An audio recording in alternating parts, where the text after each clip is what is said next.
Elections వస్తున్నాయి కదా ఏపీలో, నెక్స్ట్ సీఎం ఎవరు అనుకుంటున్నారు? సీఎం అంటే సార్ ఎక్కడో పైన ఆయన చూసి ఓటేసే పద్ధతి ముందు మారాలి సార్.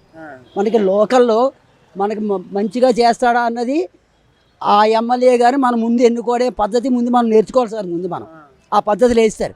ఎక్కడో ముఖ్యమంత్రి అయ్యే ఓడి గురించి ఆలోచిస్తూ వాడిని చూసి ఓటేస్తారు సార్. తర్వాత ఆడు ఏతవా, ఆడు తాగుబోతూ మందుకి డబ్బులు ఇవ్వట్లేదు అని ఇలాగంటారు సార్. అది సార్ ఏపీలో అయితే జగన్ గారు మంచివాడే సార్. జై జగన్. జగన్ పరిపాలన ఎలా ఉందంటారు 5 సంవత్సరాలు మరి? సార్ అక్కడ స్వయం ప్రతిపత్తి లేదు కాబట్టి మన డబ్బులతో మనమే బతకాలి సార్.